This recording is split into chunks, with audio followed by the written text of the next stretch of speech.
Selamat malam Pastor, selamat malam Bapak Ibu. Berjumpa lagi kita di materi Yohanes Pembaptis. Sebelum kita mulai, kita mau buka dengan doa, mohon kesediaannya.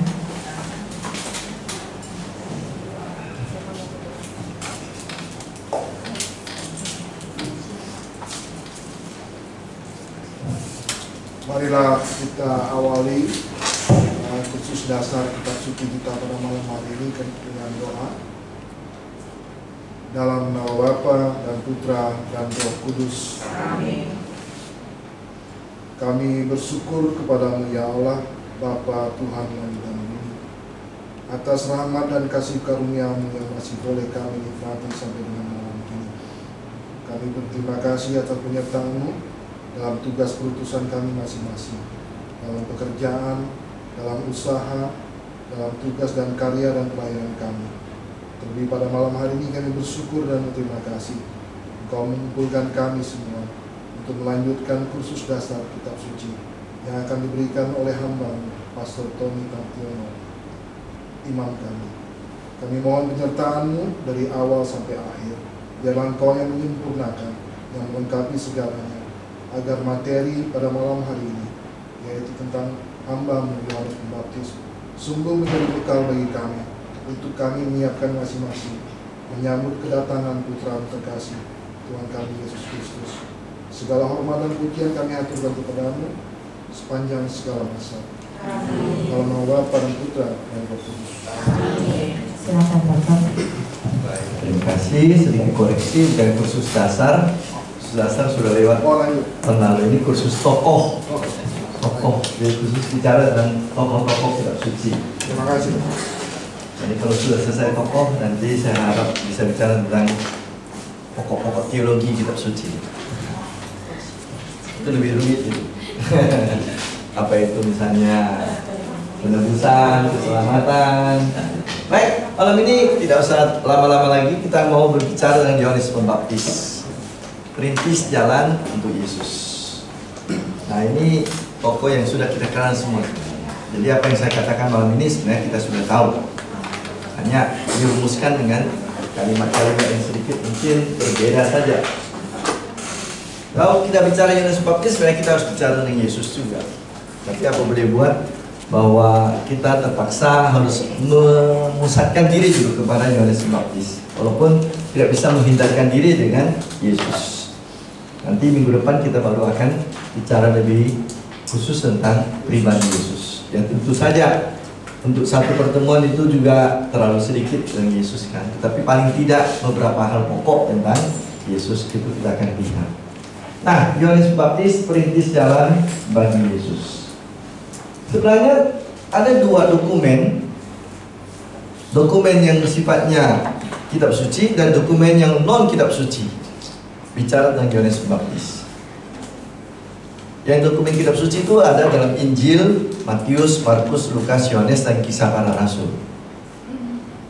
Nah, ada satu dokumen yang berbicara juga tentang pribadi Yohanes Pembaptis. Ini adalah dari seorang Yahudi namanya Flavius Josephus. Dia seorang ahli sejarah, orang Yahudi yang ditangkap waktu penyerbuan Kaisar Titus ke Yerusalem tahun 70. Waktu itu penghancuran Yerusalem habis-habisan, dan negara Israel waktu itu hilang sebenarnya, tidak ada lagi sejak tahun 70 ke atas. Nah, banyak orang pintar atau orang-orang yang terkemuka, orang-orang yang cerdas dibawa ke Roma. Salah satu dari orang pintar ahli sejarah, orang Yahudi yang dibawa ke Roma oleh Kaisar Titus dan tentaranya tentu adalah Flavius Josephus.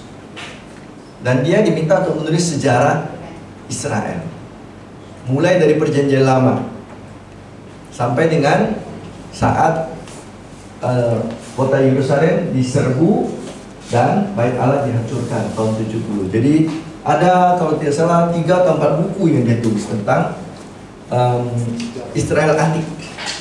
Antikis, kalau tidak salah judulnya itu Antikis, saya lupa yang nama keduanya, tapi artinya kisah Israel yang kuno. Salah satu pribadi yang disinggung dalam tulisan dari Flavius Josephus adalah Yohanes Pembaptis. Jadi mungkin kita tahu bahwa ini bukan pribadi yang sifatnya fiksi. Karena ada juga orang-orang yang anti Kristen itu suka mengatakan Yesus itu fiksi, Yohanes Baptis fiksi, artinya hanya dongeng, tidak pernah ada.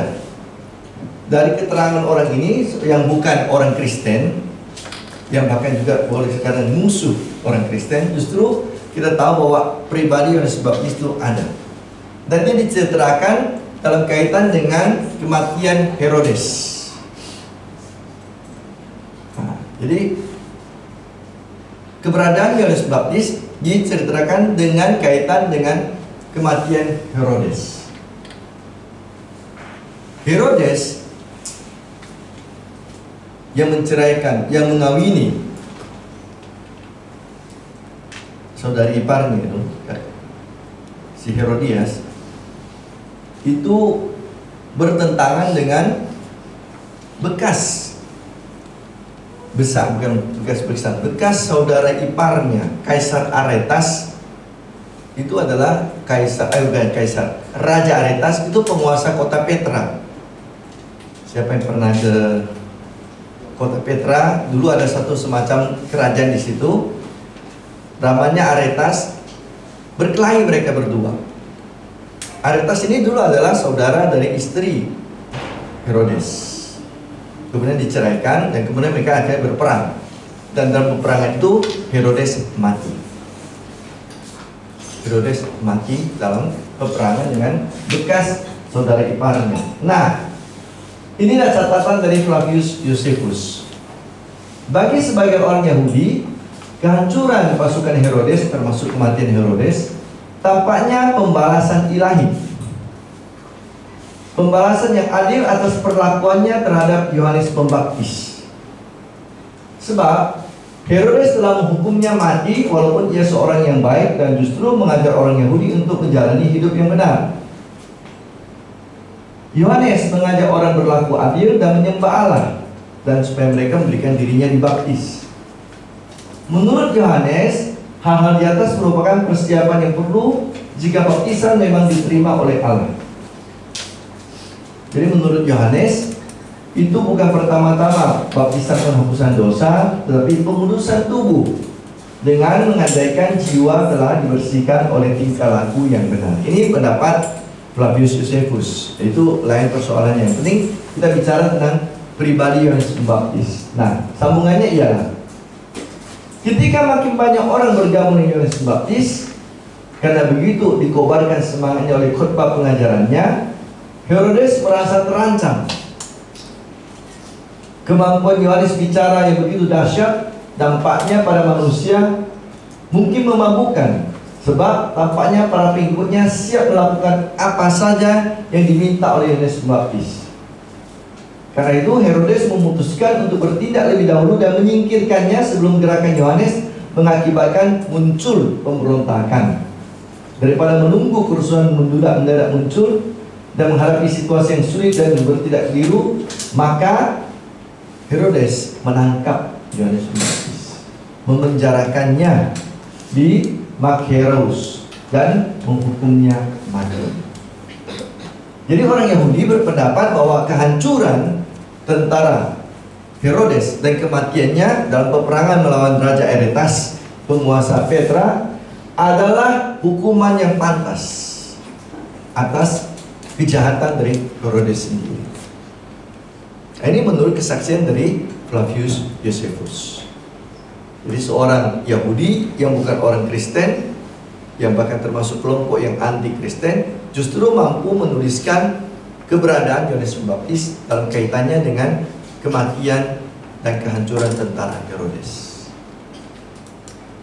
Nah, jadi ini suatu kenyataan bahwa Flavius sendiri mengatakan Yohanes adalah orang yang baik, orang yang saleh, orang yang mengajarkan keadilan, orang yang mempunyai karisma, sehingga ketika dia berbicara, mengajar, berkhotbah, begitu banyak orang mengikuti dia, berbondong-bondong sampai Herodes takut jangan-jangan ini gerakan ini menjadi gerakan pemberontakan, dan karena itu daripada saya bermasalah nanti dengan orang ini, saya tangkap lebih dahulu, saya bunuh dia.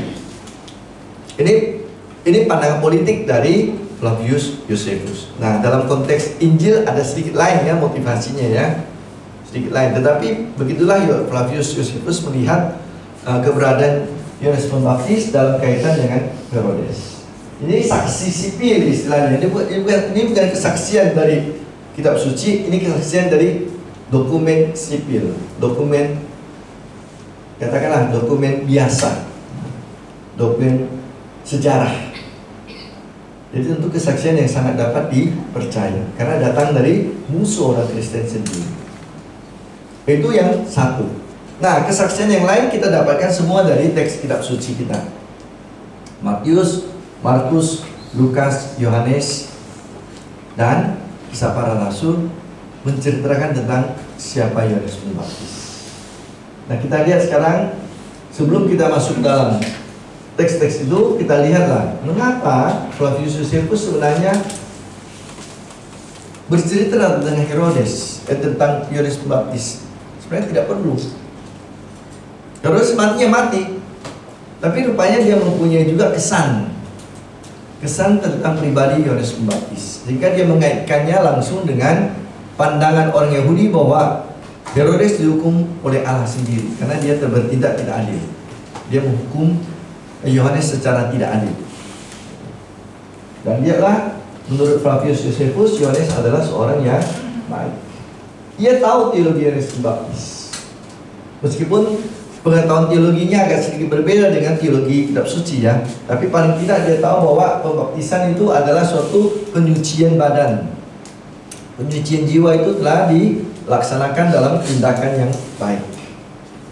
Lalu Yohanes Pembaptis diakui sebagai orang yang baik, yang mengajar orang untuk hidup baik, benar, bertindak adil kepada sesama dan menyembah Allah. Nanti itu juga akan muncul di dalam teks kitab suci, bagaimana Yohanes mencela mereka yang bertindak tidak adil, mereka yang korup. Kalau kita baca kecaman Yohanes terhadap misalnya pemuka-pemuka, tentara-tentara, kan ada itu. Kalian ular beludak pada orang Yahudi, Farisi, orang Saduki. Tentara-tentara cukupkanlah hidupmu dengan gajimu, jangan korup. Ini bicara tentang keadilan sosial dan mengajak orang untuk sampai kepada Allah. Dan Flavius mengatakan Yohanes Pembaptis semua orang yang mendengarkan seruannya. Ini dari Flavius Josephus, pribadi Yohanes Pembaptis. Masih ada lagi. Setelah meninggal, justru Yohanes Pembaptis semakin terkenal. Sampai-sampai kematian Herodes pun dikaitkan dengan dirinya. Lalu Flavius Josephus melihat bahwa Herodes membunuh Yohanes Pembaptis untuk mencegah dia menjadi semakin berpengaruh, menjadi saingan untuk dirinya, yang nanti menjadi mungkin tokoh yang bawa pemberontakan. Jadi ya, orang politik berpikir selalu politik, kekuasaan, tahta. Kalau kitab suci bukan bicara tentang politik, bicara tentang moral kan, tentang kebenaran. Nah, ini cara Flavius Josephus melihat siapa Yohanes Pembaptis dalam konteks kacamata politik. Baik. Nah, sekarang kita lihat Injil. Kita mulai dengan Markus dulu, karena Injil yang paling tua. Bagaimana Markus melukiskan Yohanes Pembaptis? Kalau kita baca pribadi Yohanes dalam Injil Markus tidak terlalu banyak ditekankan dan dibicarakan selalu dalam konteks dengan Yesus. Boleh katakan semua Injil juga begitu. Nah, Markus salah satu dari itu juga. Tekanan Injil Markus tetap pada diri Yesus. Kalaupun Yohanes Pembaptis disinggung, itu tetap dalam kaitan dengan Yesus. Misalnya Yesus dibaptis. Siapa pembaptisnya? Yohanes Pembaptis. Nah, berbagai peristiwa selalu dikaitkan bagaimana Yohanes Pembaptis membuka jalan untuk Yesus. Yesus yang lebih utama. Yohanes Yesus yang lebih utama, dan Yohanes tetap di bawahnya. Jadi katakan di situ, Yohanes muncul memperkenalkan dirinya sebagai perintis jalan bagi Tuhan. Ada suara orang berseru-seru di padang gurun, persiapkanlah jalan bagi Tuhan, luruskanlah jalannya. Nah, siapa itu? Yohanes Pembaptis. Dan untuk siapa? Untuk Yesus. Waktu dibaptis, Yesus turun, tetapi kemudian Roh Kudus turun atas diri Yesus. Ya, kita lihat dalam gambar tadi. Nah, ini yang membaptis, tapi Roh Kudus yang turun atas dalam diri Yesus.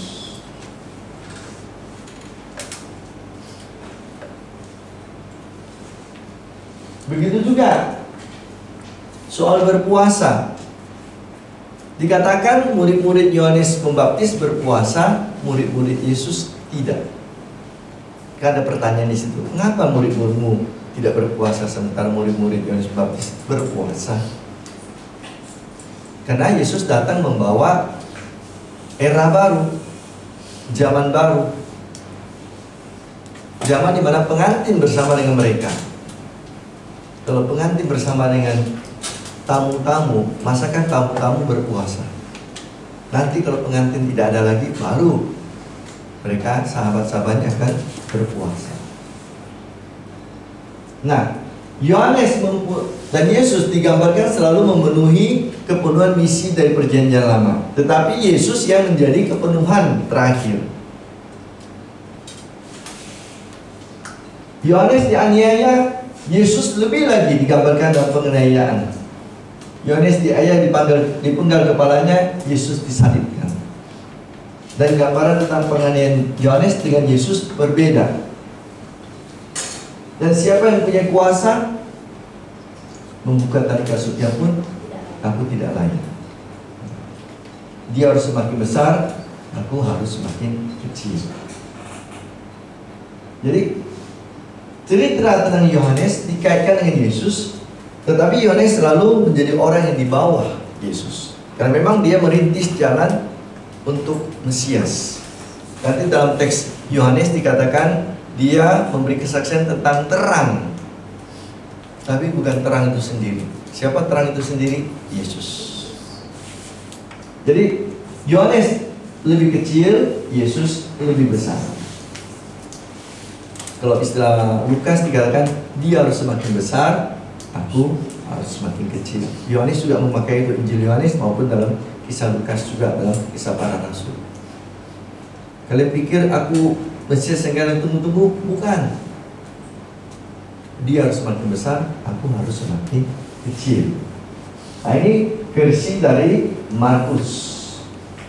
Nah, bagaimana? Kita lihat dalam Injil Markus digambarkan tentang pribadi Yohanes. Yohanes Pembaptis ya di sini ya, bukan penginjil Yohanes.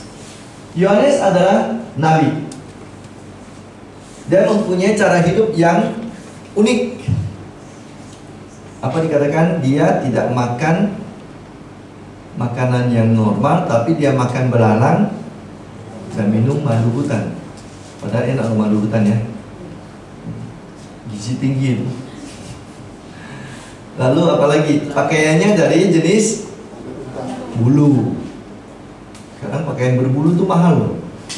Coba lihat artis-artis yang memakai bulu-bulu belalang pula, beruang, harimau, wah itu dibeli 1 juta nggak bisa itu.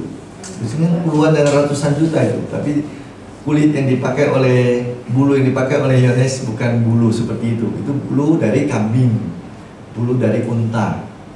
Jadi artinya memang pakaian yang sangat sederhana. Kalau kena kulit kita mungkin gatal-gatal gitu ya. Bayangkan tidak ada jenis kain dulu untuk melapis, langsung kulitnya langsung ke badan kita itu. Lalu dia tidak minum alkohol. Tidak minum alkohol. 1 tetes pun tidak. Nah, jadi pada orang Yahudi, orang Timur Tengah itu ya minumannya alkohol kan itu. Tapi dia sejak dari kecil seperti Samson, nah, tidak boleh minum alkohol. Dan itulah cara hidup dari Yohanes. Dia SKC, istilahnya SKC, berulat apa? Mati raga, tinggi, dan tidak menikah. Nah, itu SKC yang lebih lain lagi, dia tidak menikah. Seperti Yesus. Tinggalnya di mana? Pada gurun. Nah, bukan di kota, bukan di rumah, tapi tinggal di daerah padang gurun. Siang hari panas sekali, malam hari dingin sekali. Jadi bisa perbedaan suhunya itu 40 derajat bisa jadi dalam satu hari. Siang hari bisa 40 derajat, malam hari bisa 0 derajat, bahkan minus. Jadi bisa bayangkanlah, dia tidak punya pakaian yang layak, tidak punya makanan lemak-lemak dan daging-daging, tidak ada minuman alkohol yang memanaskan badan, dan dia bertahan dengan itu dalam hidupnya. Nah, ini Yohanes Pembaptis. Lalu tugasnya ialah berkhotbah, semua orang harus bertobat dan memberikan diri dibaptis untuk penghapusan dosa. Nah, ini teologi dari Injil Markus. Sementara tadi Flavius Josephus lain ya. Kalau kita bandingkan bagaimana orang politik ini memikirkan yang lain. Ini. Pembaptisan adalah tindakan badania. Sementara jiwa dibersihkan oleh tingkah laku yang benar. Sementara di sini Markus mengatakan pembaptisan itu berguna untuk penghapusan dosa. Ini dari segi teologi Injil. Dan termasuk juga Herodes yang menjadi sasaran tegurannya itu. Tidak layak engkau, haram engkau mengambil istri saudaramu. Istri siapa waktu itu yang diambilnya itu? Filipus. Herodes Agung meninggalkan 3 anak, Archelaus, kemudian Antipas dan Filipus. Dan rupanya Antipas ini lebih kasar, sehingga istri saudaranya pun diambilnya dulu. Tidak puas dengan istrinya sendiri. Karena itulah dikecam oleh Yohanes, dan karena itu juga dia ditangkap gara-gara kecamannya. Dan Yohanes meramalkan akan datang seorang yang lebih berkuasa daripadanya, akan baptis dengan Roh Kudus. Nah, dialah pembaptisannya. Tetap dalam posisi pembaptisan, Yohanes membaptis dengan air, Yesus membaptis dengan Roh Kudus.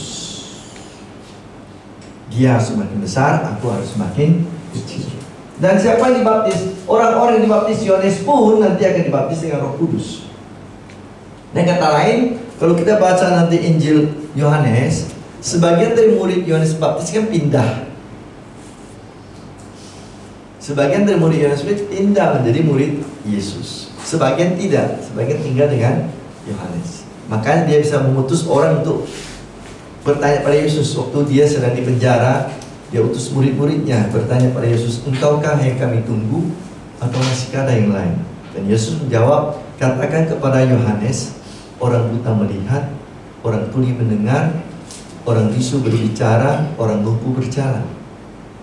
Itu adalah teks ramalan Yesaya untuk Mesias. Yang kata lain, Yesus mengakui dugaan dari Yohanes, aku Mesias yang kamu tunggu-tunggu. Sebagian dari murid Yohanes pindah ikut Yesus, sebagian tidak, tetap bertahan pada Yohanes. Maka dia akan membaptis orang-orang yang telah dibaptis oleh Yohanes juga. Di sini pembaptisan air, dengan Yesus pembaptisan Roh Kudus. Dan benar seperti dalam kata Flavius Josephus, pengajaran Yohanes Pembaptis menarik banyak orang. Mungkin karena dia tulus, mungkin karena dia berani, mungkin karena dia juga memakai kalimat yang sederhana. Jadi orang datang kepadanya, bergabung menjadi muridnya. Lalu mereka juga berpuasa. Dan murid-muridnya sebagian datang memakamkannya setelah dipenggal kepalanya. Jadi ada kelompok murid-murid dari Yohanes Pembaptis, sama seperti kelompok murid Yesus. Kadang-kadang bertentangan juga antara kelompok murid Yesus dan kelompok murid Yohanes Pembaptis. Kapan muncul itu pertentangan itu? Kalau kalian ingat, dalam teks kitab suci ada dikatakan semacam pertentangan antara kelompok murid Yohanes Pembaptis dengan kelompok Yesus.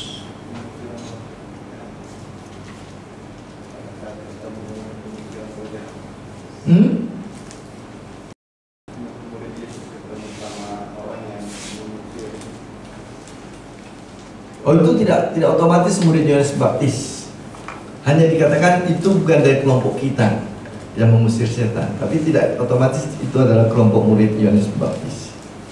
Tapi ada suatu peristiwa di mana nampak bahwa kelompok murid Yohanes Pembaptis tidak terlalu suka dengan kelompok Yesus.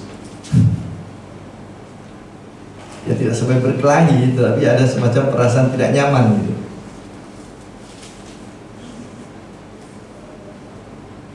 Tidak ingat? Ada suatu peristiwa kata Injil Yohanes, saya lupa di mana babnya, dikatakan guru, ini murid Yohanes Pembaptis ya. Orang yang kau baptis itu seberang sungai Yordan, dia juga membaptis. Dan sekarang banyak orang pergi kepada dia. Itu nadanya adalah nada keluhan gitu ya. Orang yang kau baptis sekarang menjadi sainganmu loh Tuhan, guru gitu, Yohanes.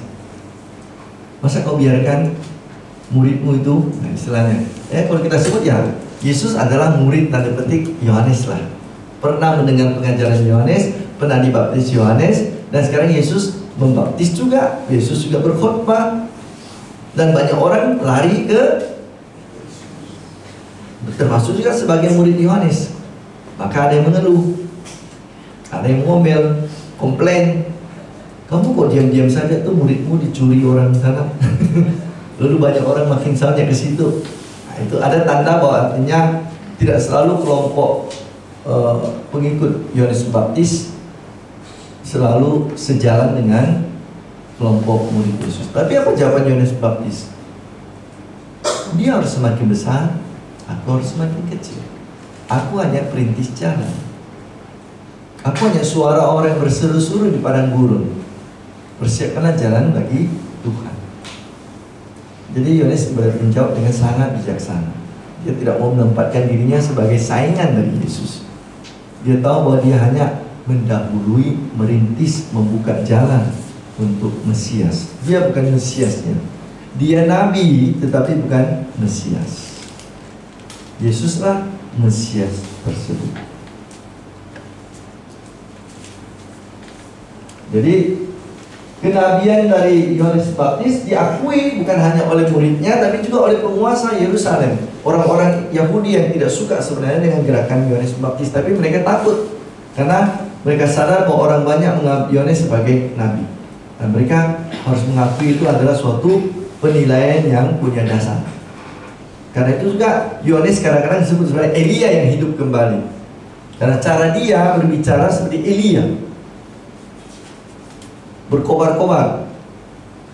Seperti Elia juga melawan Raja Ahab waktu itu, perjanjian lama. Begitulah sekarang Yohanes Pembaptis berani melawan Herodes dan juga orang Farisi, tentara-tentara, orang-orang berkuasa. Dia tidak takut. Itu gaya seorang nabi model Elia. Maka tidak heran Yohanes Pembaptis sering dianggap sebagai Elia yang baru. Dan Yesus mengatakan Elia sudah datang. Lalu Herodes menangkap dan menghukum mati Yohanes karena alasan pribadi. Kalau tadi dalam Flavius Josephus dikatakan alasan yang bersifat politik, takut bahwa Yohanes Pembaptis nanti akan membentuk kelompok besar, memberontak, melawan, dan ya bersaingan dengan Herodes. Ini bukan, kitab suci melihatnya bukan alasan gerakan yang membesar, tapi alasan pribadi. Kenapa? Karena Yohanes berani menegur langsung, tidak layak engkau mengambil istri saudaramu. Haram. Jadi kecaman itu menikahi, kelebihan T itu ya, menikah. Ada bahasa baru di Indonesia sekarang. Jangan heran karena saya baru menyelesaikan materi ini jam 6:10 tadi. Baru saya turun makan. Soalnya Tadi pagi mengajar suster, tadi sore ada lagi berkat rumah. Jadi banyak tugas yang tiba-tiba muncul. Saya berkat ini bukan sore ini, tetapi karena satu dan hal harus loncat ke sore ini. Ya, sudah oke kan, ya udahlah. Jadi jangan heran kalau ada salah ketik nanti ya, karena kerjakan sambil mengejar. Dia menikahi saudari iparnya Herodias, dan juga Yohanes memang dijebak. Sebenarnya Herodes tidak suka menghukum mati Yohanes ya. Dia agak simpati juga, walaupun dia marah, tapi dia sebenarnya juga tahu bahwa dia salah. Dia tahu dia salah. Dia ada simpati juga kepada Yohanes.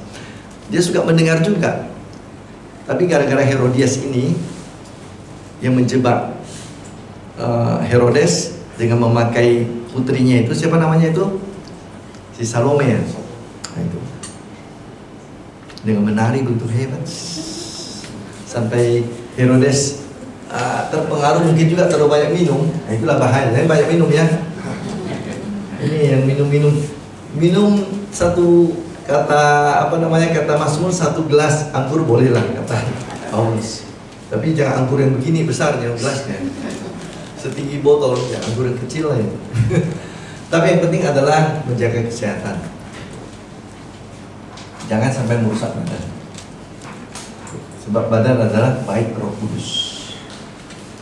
Jadi orang bilang, saya tahan minum kok bergelas-gelas, tidak mabuk. Oke, tapi badanmu rusak. Jadi bukan soal mabuknya saja, tapi kesehatan badan juga harus dijaga. Nah, karena mungkin Herodes terlalu banyak minum, sembarangan bersumpah. Minta apa saja, setengah dari harta milikku pun akan, negeri itu pun akan kuberikan kepadamu. Wah, sudahlah. Umpan sudah dimakan kan? Cik. Kata Salome kepada Herodias ibunya, apa yang harus saya minta? Emas berlian, mobil Alphard kecil lah itu sekarang. Sekarang mobil listrik yang harganya M-an, itu Alphard kecil, Lamborghini, Ferrari, BMW, piye mau, kata orang Tiongkok. BMW, piye mau, jangan sentuh aku. Mereka suka bermain dengan itu. Piye mau, BMW. Lalu kata ibunya, gampang, minta kepala Yohanes Pembaptis. Jadi nampaknya ini bahaya ini ya. Bahaya ini.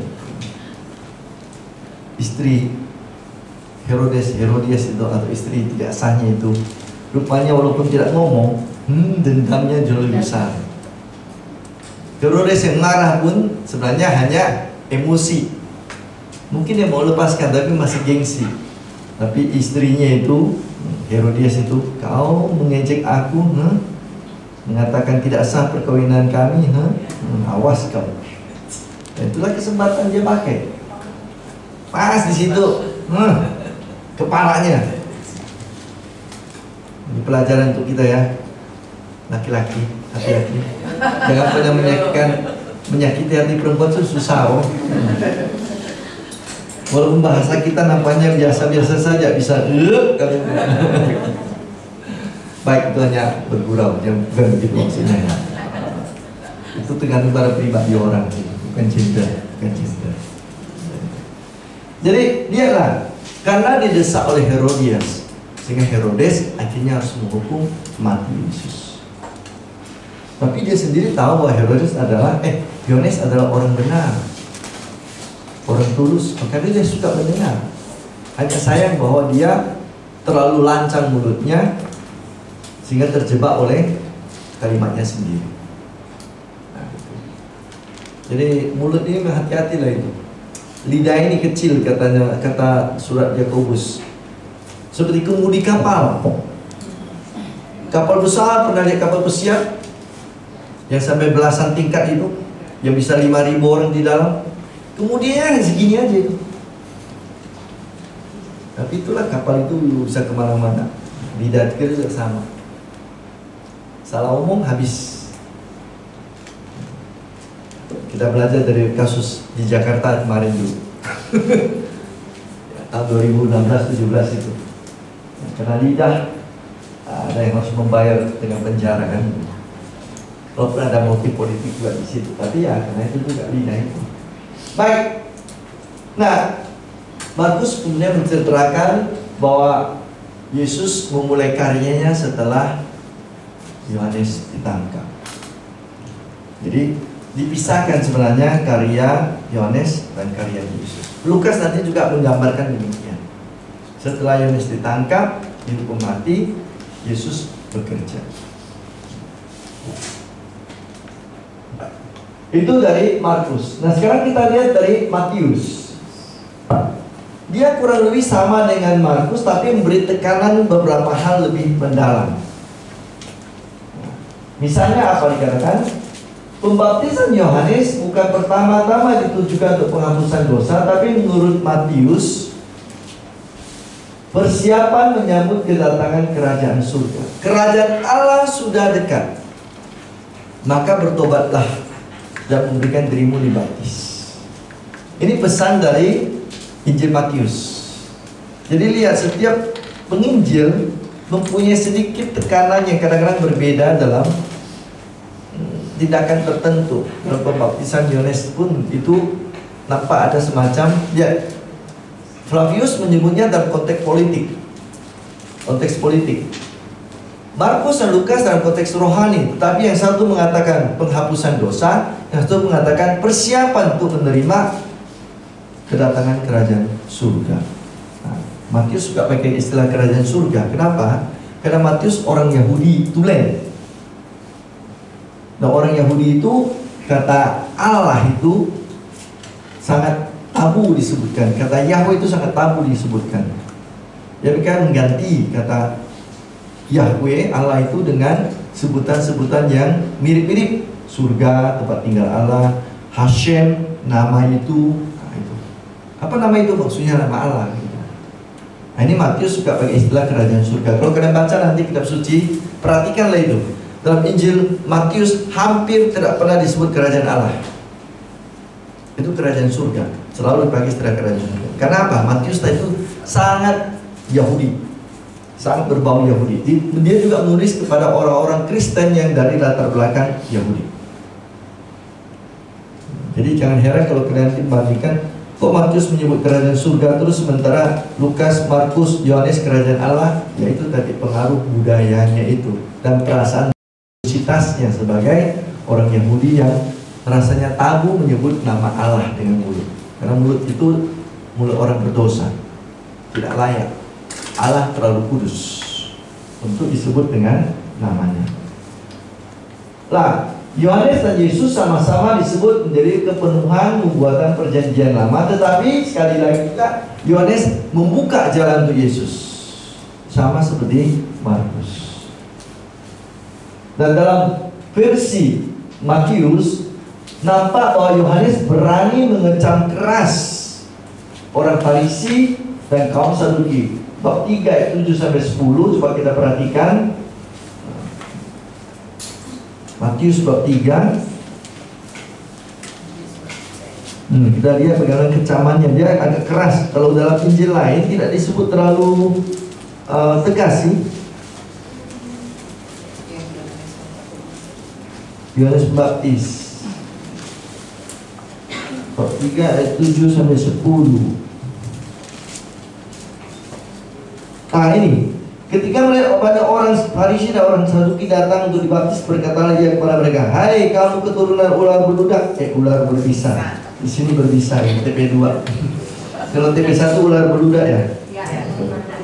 Ya, belum ludak itu tidak selalu mengerti orang sekarang lagi. Maka diistilah ganti ular berbisa. Siapakah yang memperingatkan kamu supaya melarikan diri dari murka yang akan datang? Jadi hasilkanlah buah sesuai dengan pertobatan. Janganlah mengira bahwa kamu dapat berkata dalam hatimu, Abraham adalah bapa leluhur kami. Karena aku berkata kepadamu, Allah dapat menjadikan anak-anak bagi Abraham dari batu-batu ini. Kapak sudah tersedia pada akar pohon, dan setiap pohon yang tidak menghasilkan buah yang baik akan ditebang dan dibuang ke dalam api. Nah, ini kecaman langsung kepada orang Farisi dan kaum Saduki. Langsung ular berbisa. Itu artinya kecaman yang memang keras sekali karena ini kelompok orang terhormat loh. Cobalah kalau kalian datang kepada para pastor, uskup, suster, bruder, ini keturunan ular berbisa. Ayolah, para imam kepala itu kan masuk di situ kan, Farisi, Saduki. Nah ini kelompok hierarki lah kita sebut. Orang-orang terhormat datang Yohanes Baptis, keturunan ular berbisa. Pastor Paulus itu ini ular kobra, king kobra lagi. Nah, itu dia parah gitu. Nah, ini. Jadi kecamannya sangat keras, berani mendekat keras. Lalu kemudian ada dalam teks 3, 14, 15 dikatakan ada pembicaraan antara Yohanes Pembaptis dan Yesus. 3, 14, 15.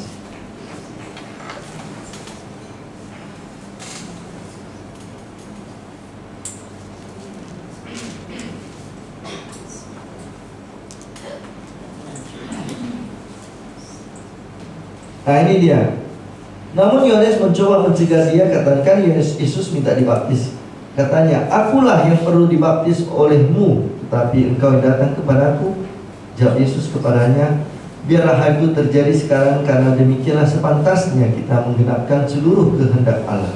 Yohanes pun menurutinya. Dengan kata lain, dari teks ini sebenarnya ketika Yesus berbicara dengan Yohanes Pembaptis, kedudukan Yesus sudah jelas lebih tinggi dari Yohanes. Hanya mereka harus melanjutkan mengerjakan ini, meminta Yohanes Pembaptis supaya kehendak Allah terwujud. Tapi posisi Yesus tetap lebih tinggi dari Yohanes. Karena itu Yohanes pertama-tama menolak, saya tidak layak. Dengan kata lain, kamu yang harus baptis saya kira-kira, bukan saya baptis kamu. Tapi kata Yesus, biarlah ini terjadi menurut kehendak Tuhan. Nah, posisi ini sebenarnya masih didengar oleh orang-orang di sekitar itu, termasuk kelompok murid Yohanes Pembaptis. Nah, sebagian dari murid Yohanes Pembaptis nanti ikut Yesus, tapi sebagian tinggal bersama dengan Yohanes. Dan itu termasuk kesalahan sebenarnya kalau dari segi kacamata iman. Di sini Mesias sudah datang, mengapa kalian tidak mengikuti dia? Sementara Yohanes rela membiarkan muridnya sebenarnya mengikuti Yesus. Tidak apa-apa, dia lebih besar, dia lebih terkenal sekarang, lebih berpengaruh. Karena memang demikianlah seharusnya. Dia harus semakin besar, aku harus semakin kecil. Jangan komplain, jangan marah kalau Yesus makin terkenal, muridnya makin banyak. Karena memang demikian, harus demikianlah terjadi menurut kehendak Tuhan. Nah, sebagian dari murid Yohanes Pembaptis ternyata tidak berani mengambil langkah untuk mengikuti Yesus, sementara sebagian mengikuti Yesus. Contohnya di mana? Yang di Injil Yohanes kan, dua murid itu pergi mengikuti Yesus. Guru, engkau tinggal di mana? Datanglah dan lihatlah. Ini contoh bagaimana murid Yohanes Pembaptis akhirnya sebagian pindah menjadi murid Yesus. Jadi kalau dalam Injil Matius dikatakan Yohanes adalah seorang nabi seperti Elia untuk Yesus yang adalah Mesias. Dan Yohanes sadar dia perintis yang mempersiapkan jalan untuk Yesus. Dia bukanlah Mesias, dia hanya nabi biasa. Sementara nabi biasa Yohanes ini pun menjadi manusia terbesar sebelum Yesus lahir. Kan dikatakan, kalian mau lihat Yohanes yang tidak ada manusia yang lebih besar dilahirkan oleh wanita selain Yohanes Pembaptis. Tentu mengecualikan siapa? Dirinya. Setelah Yesus lahir, tentu kebesaran manusia pindah. Tapi sebelum Yesus lahir, dia boleh katakan manusia yang terbesar. Yohanes dan Yesus adalah manusia-manusia dari Allah. Sementara semua orang benar, murid Yesus, orang Kristen akan mengikuti ajaran keduanya, baik Yesus maupun Yohanes Pembaptis. Sementara orang-orang yang tidak baik, orang-orang yang kurang baik, mungkin sebagian dari murid Yohanes, kaum Farisi, Herodes dan pemimpin Yahudi tidak percaya pada Yesus, dan mereka memilih jalan yang keliru. Bahkan ada sebagian yang membunuh termasuk membunuh Yesus. Dan satu hal yang menarik dalam Yesus dikatakan, memang Yohanes adalah yang terbesar dari manusia yang pernah hidup, tetapi yang terkecil dari kerajaan Allah lebih besar dari Yohanes. Yang terkecil dalam kerajaan surga masih lebih besar dari Yohanes. Yang terkecil itu siapa? Yang mereka yang sudah mungkin kembali ke rumah Tuhan. Apakah juga termasuk yang di dunia ini yang masih hidup, yang sudah masuk dalam kerajaan surga, yang dibaptis? Mungkin juga. Jadi kalimat itu sangat terbuka, kalimat Yesus itu. Apakah ditujukan kepada mereka yang sudah meninggal, atau mereka yang masih hidup tetapi yang sungguh-sungguh percaya pada Yesus? Bisa jadi. Kalimat yang sangat terbuka maknanya. Ini Matius. Nah, sekarang kita lihat dari Injil Lukas, versi Lukas. Nah, Injil Lukas bercerita lebih panjang tentang Yohanes Pembaptis. Dan dia suka pakai paralelisme, membanding-bandingkan antara Yohanes dengan Yesus.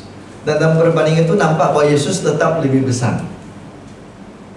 Yesus tampak lebih besar. Yohanes itu menutup sejarah Israel. Boleh katakan itu peralihan antara perjanjian lama ke perjanjian baru. Berakhir di Yohanes. Dia tokoh peralihan.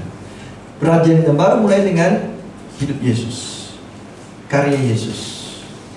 Dan kemudian setelah Yesus pergi, disambung oleh gereja, termasuk kita. Jadi dalam kisah Lukas itu ada 3 tahap dalam sejarah keselamatan. Sejarah Israel dari perjanjian lama sampai dengan Yohanes Pembaptis. Sejarah perjanjian baru dari Yesus sampai dengan Roh Kudus turun. Dan dari zaman gereja Roh Kudus sampai dengan kapan?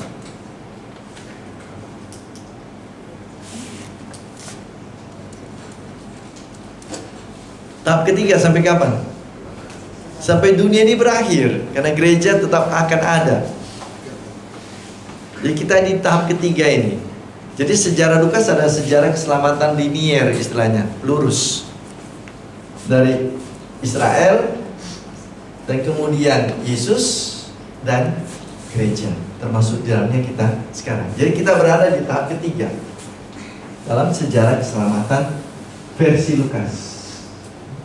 Nah, dalam kisah Lukas 1-2 bab 1 bab 2 itu kita lihat bagaimana susunan tentang Yesus dan Yohanes itu paralel, sejajar, dibanding-bandingkan, tetapi dengan bobot yang berbeda. Lihat saja. Pertama-tama kelahiran Yohanes Pembaptis diberitahukan kepada Zakaria di Bait Allah, bab 1 ayat 5 sampai dengan 25. Lalu kemudian menyusul pemberitahuan tentang kelahiran Yesus, ayat 26 sampai dengan 38. Jadi Yohanes, Yesus. Di tengah-tengahnya Maria dan Elizabeth bertemu. Dan di situ Yohanes juga meloncat-loncat kegirangan ketika mendengarkan sapaan dari Maria, Bunda Yesus. Ketika suaramu terdengar ke telingaku, anak dalam rahimku melonjak-lonjak kegirangan. Melonjak kegirangan kenapa?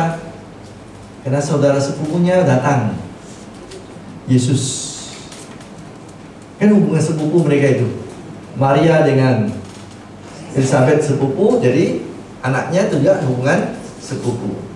Jadi, wah, adikku muncul. Wih. Beda usia mereka berapa? 6 bulan. 6 bulan saja kan itu.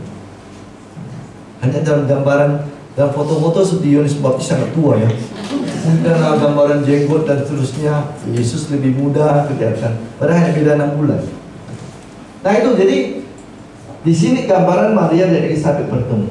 Sementara saling menyapa, anak mereka juga saling menyapa.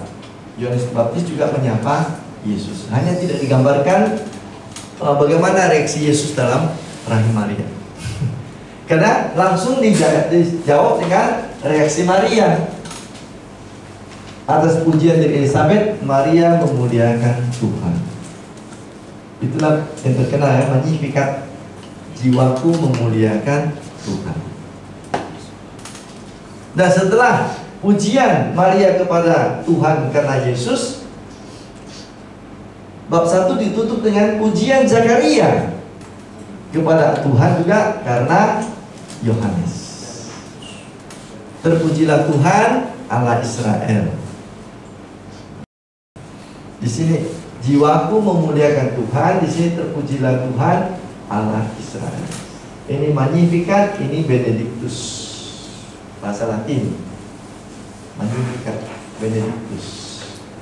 Kalau kita lihat, kalau kita buat seperti apa namanya ya, bentuk-bentuk puisi, ini bentuk A, ini B, maka ini A plus B atau C. Lalu ini adalah B aksen, A aksen.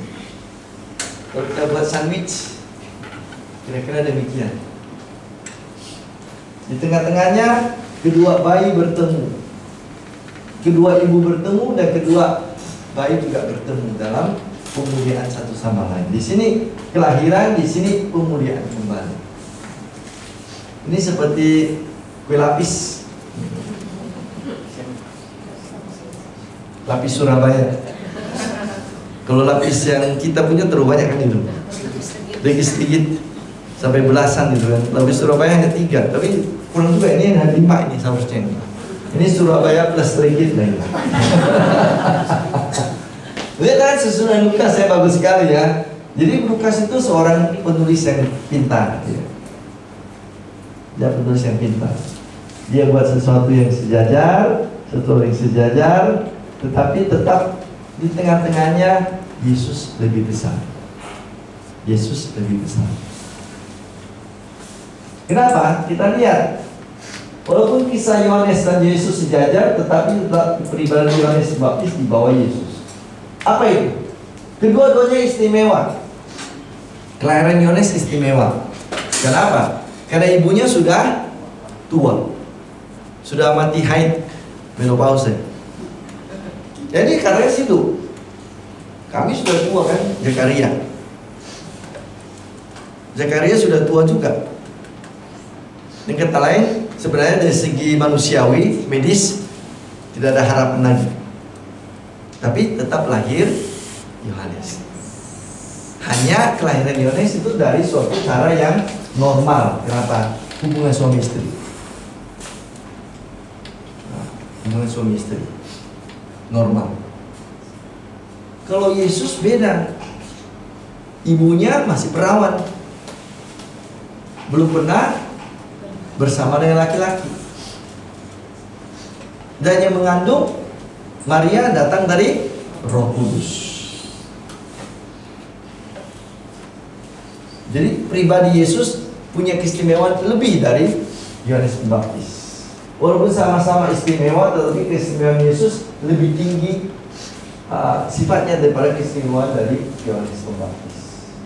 Begitu juga ketika Maria menuju Elizabeth, kita menyapa Elizabeth, anak Elizabeth, Yohanes melonjak menyapa Yesus. Mendengarkan suara dari Bunda Maria, dia melonjak menyapa Yesus di dalam kandungan Maria. Dia merasa diri harus lebih dahulu menyambut kedatangan dari Yesus, Sang Mesias. Yohanes tetaplah seorang nabi seperti Elia. Diakui Yesus juga ya. Yohanes itu seperti Elia yang datang. Tapi Yesus bukan nabi. Dia adalah anak Allah, Mesias. Ingat ketika nantilah itu sebentar lagi Natal loh. Nanti muncul, lahir di tengah-tengahmu seorang anak kan itu nanti malaikat muncul nanti itu. 1 bulan lagi dia tak drama itu. Yesus akan dikatakan sebagai anak Allah juru selamat, Mesias yang ditunggu-tunggu.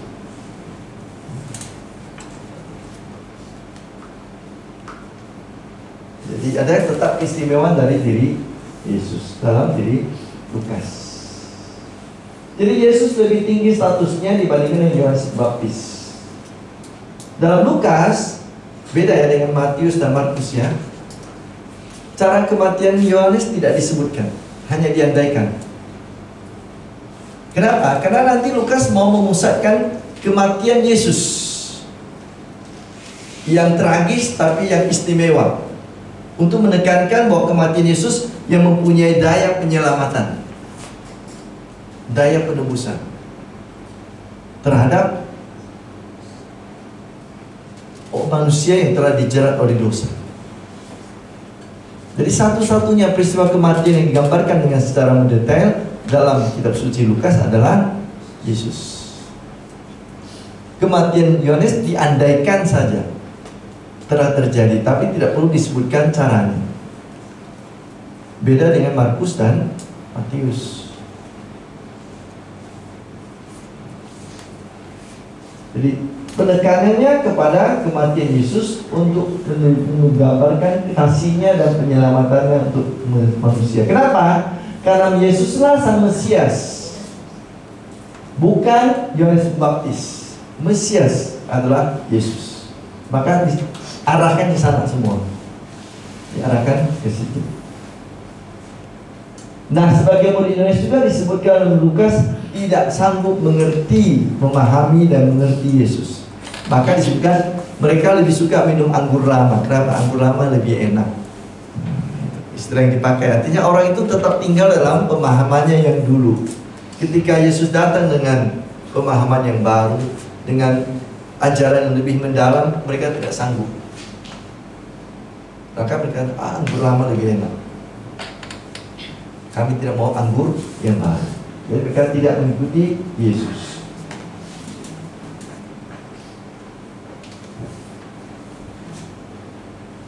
Ini dari Lukas. Nah, sekarang kita lihat dari Injil terakhir Yohanes. Malam ini nampaknya lebih cepat. Besok mau pemilu. Jadi malam ini supaya tidur dengan pikir dulu besok mau coblos nomor 1, 2, 3 atau apa gitu. Terserah ya, sesuai suara hati ya. Saya tidak menyebut pada siapa harus dicoblos, karena ini hari tenang, masa tenang, tidak boleh kampanye. Pokoknya ikuti suara hati. Lihat siapa yang paling baik untuk kesejahteraan bersama, siapa yang paling cocok untuk kebaikan bersama secara menyeluruh. Silakan. Itu saja yang mau saya katakan. Tidak saya sebut umur berapa. Nah, sekarang kita lihat yang terakhir, Injil Yohanes. Injil Yohanes. Yohanes bukanlah terang, tetapi saksi kepada terang. Nah, itu bab 1 bisa kita lihat ya dengan bagus, kalimatnya itu menarik. Injil Yohanes.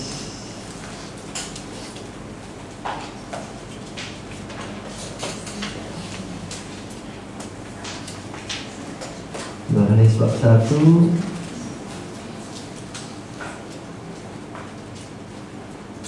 Iya.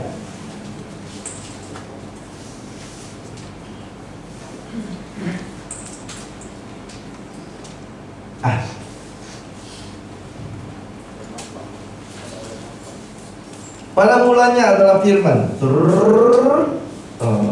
Nah, ayat 5 dikatakan, dalam dia ada hidup, dan hidup itu adalah terang manusia. Terang itu bercahaya dalam kegelapan, dan kegelapan itu tidak menguasainya. Ayat 6, datanglah seorang yang diutus Allah, namanya Yohanes. Ia datang sebagai saksi, untuk bersaksi tentang terang itu, supaya melalui dia dan semua orang menjadi percaya. Ia bukan terang itu, tetapi harus bersaksi tentang terang itu. Nah, terang itu adalah Yesus, firman yang menjadi manusia, firman yang menjadi daging. Jadi dia dikatakan itu dia diutus Tuhan. Ayat 6 tadi, untuk mewartakan kebenaran tentang Yesus. Siapa Yesus? Dialah nanti yang disebut nanti jalan, kehidupan, kebenaran, terang dunia, air hidup. Apalagi dalam Injil Yohanes disebut Yesus?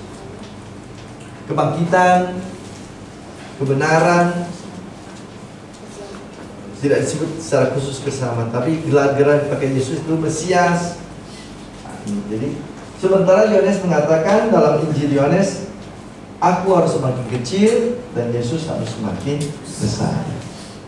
Bab 3 ayat 26, 30. Ini mungkin kalau tidak salah ini waktu murid Yohanes itu datang mengeluh itu. Benar mungkin di sini. Benar nggak di situ?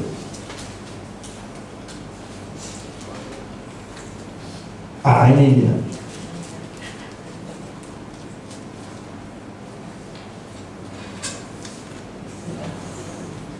Ini 26 itu benar. Mereka datang kepada Yohanes dan berkata kepadanya, Rabi, artinya guru ya, orang yang bersama dengan engkau di seberang sungai Yordan yang tentang dia engkau telah bersaksi, dia baptis juga dan semua orang pergi kepadanya. Jadi kalau kita baca itu maunya suara kita agak sedikit juga sedikit jengkel juga kan. Guru gitu. Atau Rabi, orang yang bersama dengan engkau di seberang sungai Yordan dan yang tentang dia engkau telah bersaksi, dia baptis juga loh. Kira-kira gitu kan. Dan semua orang pergi kepadanya. Jadi, suara orang kesal itu. Masa guru kita kalah pamor? Padahal dulu dia ikut kita, sekarang dia lebih besar dari kita. Jadi nanti Yesus Yohanes akan mengatakan, itu dia. Ia harus makin besar, tetapi aku harus makin kecil. Ayat 30 ini. Jadi Yohanes adalah saksi tentang terang, dan dia mengaku dirinya saya saksi saja. Jadi orang yang sungguh-sungguh jujur pada dirinya, maka boleh disebut dengan saksi sejati. Saksi yang tulus, saksi yang jujur, yang tidak mengambil yang bukan haknya. Dia tahu bahwa Yesus adalah yang harus dimajukan di depan, dia harus mundur di belakang. Tak usah dia mengambil panggung. Panggung itu adalah untuk Yesus. Sebab Yesuslah terang sejati itu sendiri. Nah, wah cepat sekali selesai malam ini. 1 jam sudah selesai. Padahal saya siapkan setengah mati. Sampai tidak tidur siang. Panjangin lagi. Janganlah, karena malam ini kalian perlu untuk berpikirkan. Kita panjang nanti minggu depan, Yesus. Itu dia. Apa kesimpulan yang bisa kita ambil dari beberapa dokumen yang kita lihat, baik dokumen dari Flavius Josephus maupun juga dari Injil-Injil kita? Yang pertama ialah Yohanes nampaknya tipe seorang nabi pengkhotbah pengajar. Ada berapa tipe nabi? Nabi yang mengajar, yang berkhotbah, tetapi yang tidak mau semacam apa ya, membuat orang membuat kerusuhan. Ada juga tipe yang mengumpulkan orang, memprovokasi supaya bergerak. Bukan tipe itu. Yohanes tipe yang mau menyadarkan orang, walaupun kadang-kadang kata-katanya itu keras, kadang-kadang juga terasa kasar, ular berbisa, ular beludak, keturunan macam-macam disebut dalam Matius, Lukas juga disebut itu. Tetapi dia tetap pada prinsip untuk menyadarkan orang dan untuk mentobatkan orang. Kalau orang menjadi muridnya silakan, tetapi dia tidak akan menggerakkan para muridnya untuk mengadakan aksi. Ada tipe nabi seperti itu yang mengumpulkan orang untuk membuat aksi. Apakah itu aksi yang bersifat politik atau aksi bersifat sosial, itu beda. Itu bukan itu masalahnya. Nah, Yohanes bukan tipe itu.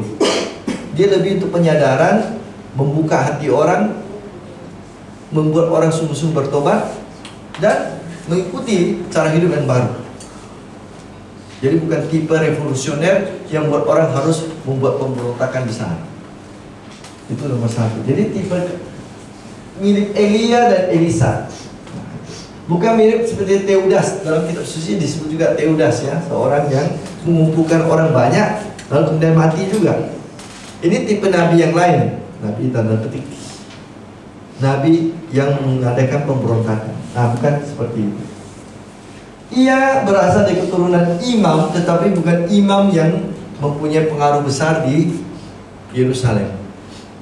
Zakaria bapaknya kan dari Imam Abia kan, itu daerah pinggiran kota. Jadi keturunan imam tetapi bukan imam yang mempunyai kekuasaan atau pengaruh besar. Dan hidup secara asketis, makan belalang, minum madu hutan, tidak minum alkohol, tinggal di padang gurun, berpuasa. Bahkan murid-muridnya juga berpuasa.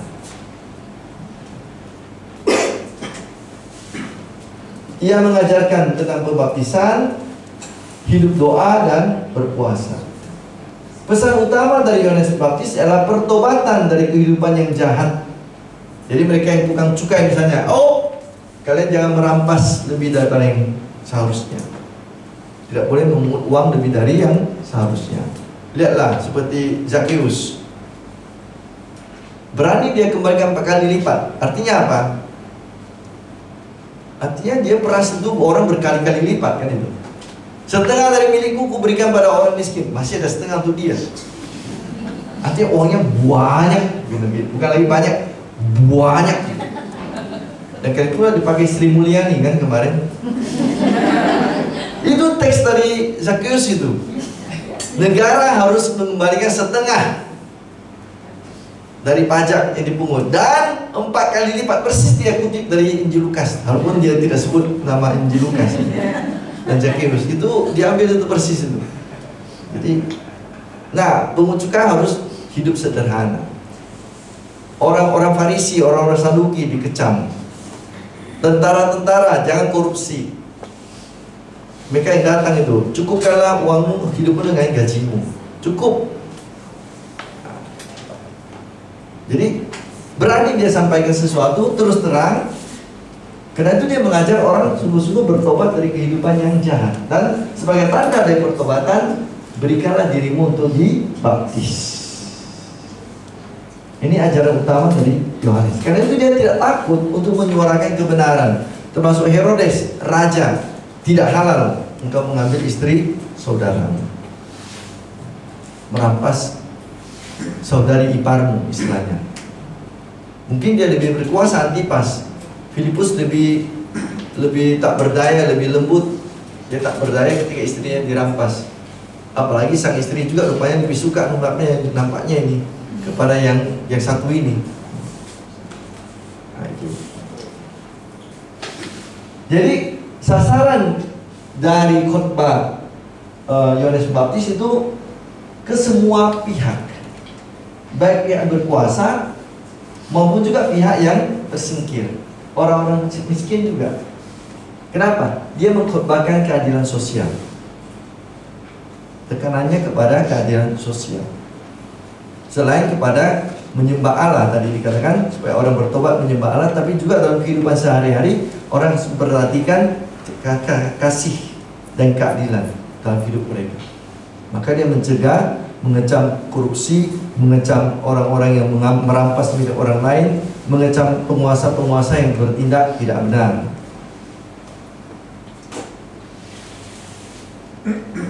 Jadi dia terbuka kepada semua orang. Dia tidak memihak siapapun. Kepada siapa yang perlu dia sampaikan pesannya, dia sampaikan pesannya. Baik kepada orang berkuasa maupun kepada pihak yang sederhana, yang lemah. Jadi inilah beberapa hal yang bisa kita lihat dari Yohanes Pembaptis. Karena memang dia tidak panjang hidupnya, apa boleh buat kan ini? Diceritakan hanya usia ketika Yesus mau berkarya. Selama mungkin beberapa bulan sebelum dari karya Yesus. Mungkin dia berkarya 1-2 tahun sebelumnya. Yesus mungkin belajar beberapa bulan bersama dengan Yohanes Pembaptis, tapi tidak disederhanakan. Karena hanya disingkat di awal. Untuk apa tadi? Mempersiapkan jalan untuk Yesus. Tema dari Injil kita adalah Yohanes adalah perintis jalan, pembuka jalan untuk Yesus. Dan dirumuskan dengan baik oleh semua penginjil maupun dalam mulut Yohanes Pembaptis. Yesus harus semakin besar, aku harus semakin kecil. Dia harus di depan, aku harus mundur ke belakang. Inilah ketulusan seorang perintis jalan yang mengajarkan dengan terus terang, dengan jujur, dengan berani kebenaran tentang siapa Yesus dan tentang keselamatan dari Tuhan. Terima kasih.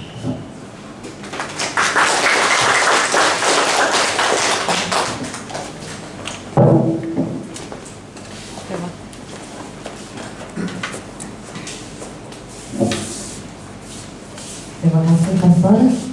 Apakah ada pertanyaan? Oh, saya pikir semua sudah jelas.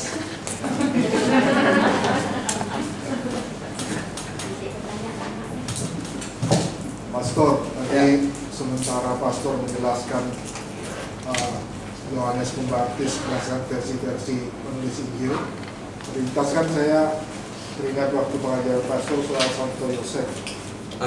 Ya, jadi kan ini mungkin mirip-mirip dengan Yohanes Pembaptis dalam masa karya keselamatan. Nah, saya langsung aja poinnya kan, kalau Santo Yosef tidak meninggalkan pengajaran atau ajaran, sementara Santo Yohanes Pembaptis dengan meninggalkan pengajaran atau ajaran. Jadi di Injil Yohanes juga dikatakan ada sebagian murid Yohanes langsung ikut ke Yesus. Nah, yang mau saya tanyakan Pastor, dalam dunia kekristenan sekarang, apakah masih ada jejak-jejak pengajaran Yohanes Pembaptis? Apa terkait dengan di ritus timur atau karena kan situasinya di daerah timur Timur Tengah. Terima kasih. Tidak ada catatan yang eksplisit tentang peninggalan dari kelompok Yohanes Pembaptis. Tidak ada catatan yang bisa kita pegang. Ada teori. Ini salah seorang dari ekseget namanya Raymond E. Brown, seorang ahli kitab suci yang sangat terkenal tentang Injil Yohanes dan surat-surat Yohanes. Dia mempunyai semacam teori bahwa komunitas Yohanes yang menelurkan Injil Yohanes, surat-surat Yohanes, dan wahyu Yohanes mungkin mempunyai hubungan dengan kelompok Yohanes Pembaptis. Salah satu dari murid dari Yohanes Pembaptis yang kemudian mengikuti Yesus itulah nanti akan menjadi tokoh murid terkasih yang disebut-sebut dalam Injil keempat itu. Kenapa? Karena kelompok ini adalah kelompok yang memang paling dekat dengan Yesus sebenarnya di awal kan itu. Karena Yesus bagian dari kelompok murid Yohanes Pembaptis. Nah, kelompok yang kemudian berkembang ini menjadi kelompok murid terkasih ini adalah orang-orang yang mencoba mengerti Yesus dengan lebih mendalam, dan karena itu mereka mampu mengerti Yesus secara lebih baik dari kelompok Injil sinoptik lainnya, misalnya Markus, Lukas, dan Matius. Hanya dalam Injil Yohanes disebutkan Yesus diakui sebagai anak Allah sejak sebelum dunia diciptakan. Pada mulanya adalah Firman. Firman bersama dengan Allah. Dan Firman itu adalah Allah. Tidak ada sesuatu pun di dunia yang telah dijadikan yang tidak melalui Firman tersebut. Jadi kelompok murid terkasih ini nampaknya punya hubungan dengan Yohanes Pembaptis atau muridnya. Mereka punya pemahaman yang lebih dalam tentang siapa Yesus. Itu ada teori yang mengatakan itu. Tetapi ya tentu itu kita tidak punya dokumen. Hanya melihat catatan-catatan dari Injil, mencoba mengaitkan dan mencoba untuk melihat hubungannya. Ada lagi? Ada pertanyaan lagi?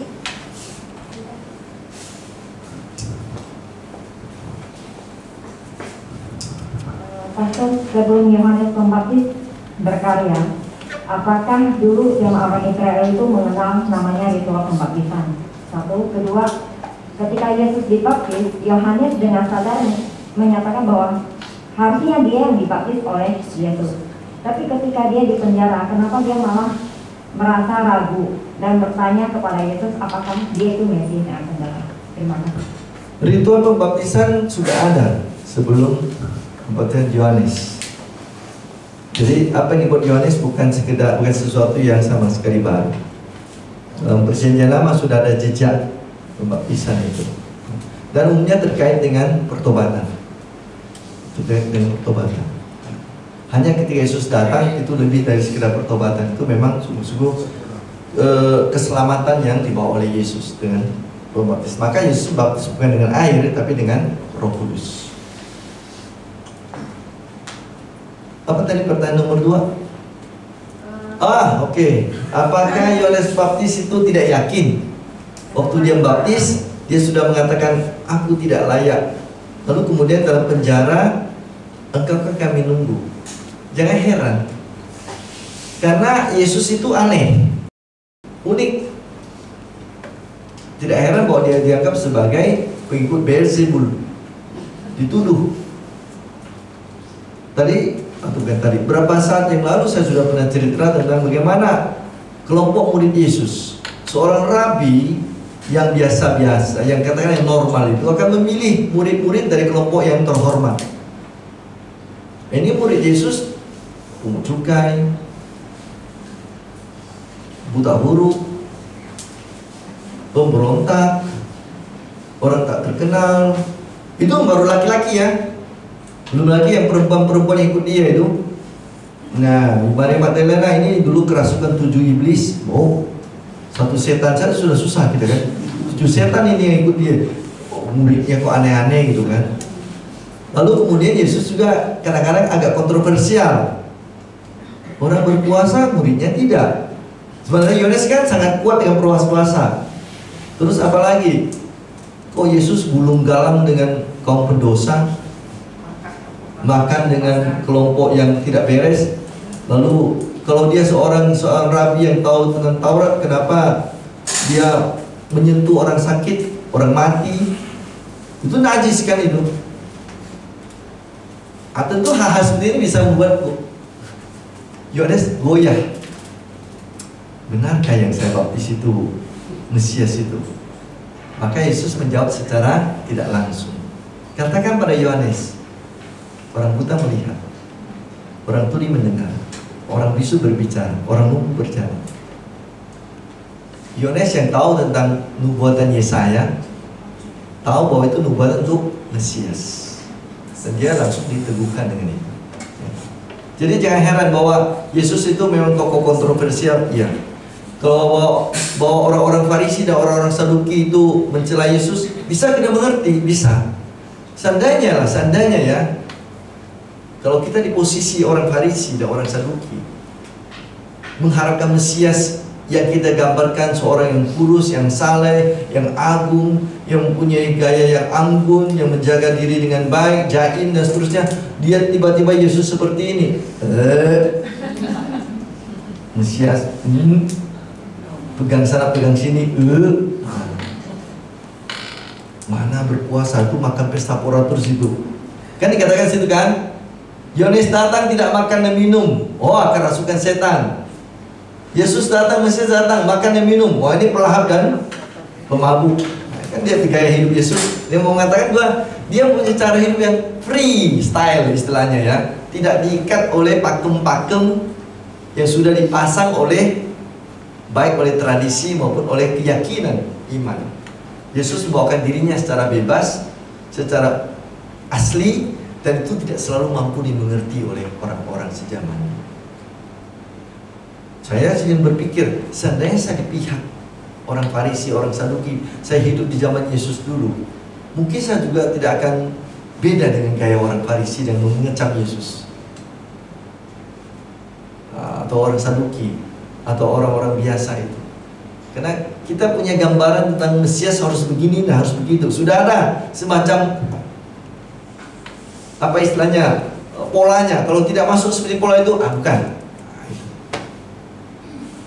Sementara Yesus datang dengan gaya yang sangat bebas. Aku datang tidak meniadakan hukum Taurat, tapi menggenapinya. Wow. Dan gayanya wow. Oke, begitu kira-kira bisa saya jawab. Ada pertanyaan lagi? Sudah? Sudah mau siap-siap mau nyoblos ya. Hati-hati. Berpikir dulu, merenung dulu. Baik, terima kasih Pastor. Kita beri close sekali lagi. Baik, minggu depan kita bertemu lagi dengan tema Yesus. Itu terakhir kali untuk tahun ini ya. Karena sudah itu kita siap-siap untuk Natal ini. Nanti setelah tahun baru kita mulai lihat lagi, muncul lagi tokoh yang lain. Ya mungkin 12 rasul lah kita lihat setelah itu. Ya sudah. Kita tutup dengan doa. Mari kita siapkan hati. Dalam nama Bapa, Putra, dan Roh Kudus. Amin. Terima kasih Tuhan atas pelajaran dan juga pengenalan akan tokoh Yohanes Pembaptis, dan juga kiranya Tuhan kami boleh semakin mengenal Yesus Kristus yang Engkau utus untuk menyelamatkan kami. Biarlah Tuhan ini boleh menjadi kekuatan bagi iman kami dan juga memperbarui kehidupan kami untuk menuju pertobatan. Sebentar lagi kami akan kembali ke tempat kami masing-masing. Kiranya Engkau menyertai semua perjalanan kami sehingga boleh tiba selamat sampai di rumah, dan kami boleh mempersiapkan diri untuk pilkada yang akan dilangsungkan besok. Tuhan, kiranya juga Roh Kudus-Mu boleh menyertai kami, menerangi hati dan pikiran kami untuk menentukan pilihan yang terbaik yang berasal daripada-Mu. Dan juga Tuhan, kami siap menerima berkat melalui iman kami. Tuhan bersamamu. Semoga Maha Kuasa memberkati saudari-saudara sekalian. Perjalanan kita kembali ke tempat kita masing-masing dengan aman dan selamat. Istirahat kita nanti malam dan bangun kembali dengan segar untuk besok menjalankan hak dan kewajiban kita sebagai warga negara yang baik dan seluruh rencana yang baik ke depan, dan persiapkan diri kita untuk menyambut Advent yang sebentar yang sudah akan di depan pintu. Dalam nama Bapa dan Putra dan Roh Kudus. Amin. Terima kasih. Malam.